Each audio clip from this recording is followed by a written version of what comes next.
সকালে তাড়াতাড়ি করতে হবে। যেরকম বিছানা ঝাড়া আছে তুমি বালিশগুলো পেতে দাও আর মশারিটা কাটিয়ে নাও। আর হচ্ছে কালকে সকালে তাড়াতাড়ি উঠবা। কেন? কালকে সকালে আমি তাড়াতাড়ি আগে যেতে হবে, 6টার ট্রেন ধরতে হবে। কটা বাজে এখন? 1টা বাজতে যায় রাত্রেবেলা। কি হয়েছে? এখন তাড়াতাড়ি ঘুমিয়ে পড়ো, ঘুমিয়ে 6টার সময় রান্না বাড়ি করে দাও। 6টার সময় আমাকে বাড়ির থেকে বেরোতে হবে, ট্রেন ধরতে 6টার তুমি ট্রেন। প্রতিদিন যাও 10টা 9টার ট্রেনে, আজকে তোমার হচ্ছে গিয়ে ভোর 5টায় আমার করতে হবে। আমাকে যেতে হবে অফিসে। আমি উঠতে পারবো না। বিয়ে করেছো যাও না মানে? আমার বউ হয়েছো তুমি, এখন 6টার সময় ট্রেন ধরতে আমি খালি পেটে যাবো নাকি? আমি পারবো না। খাবো না আমি? আমি পারবো না। তুমি খাবা না মানে কি? তোমার খাওয়ার দায়িত্ব আমার। তাই কি বউ হয়েছে তাই খাওয়া দাওয়া তুমি দিতে কাজ? প্রতিদিন 9টার সময় যাও, তুমি কালকে কিসের জন্য যাবো? কাজ আছে, 6টার সময় যেতে আমি হবে। পারবো না, নিজের রান্না নিজে করে নিবি।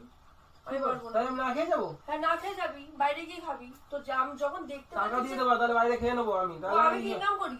তাহলে রান্না করবো না, আমি এখন যখন তুই দেখতে পাচ্ছি যে আজ এখন 1টা বাজতে যায়, তাহলে তুই কিসের জন্য? তোর যেদিন দেরি হবে সেদিনকে তুই দেরি করে তুমি কাজে দেরি করেছো কেন আজকে? তাড়াতাড়ি ঘুমাতে পারছো? আমি পারবো না। তোর যেতে হলে যাবি, না তো তোকে যেতে হবে না, বুঝেছিস? ওই এসছে ভেলকি মারছে। আমি যাবো না। আমি 6টার সময় রান্না চাই আমার।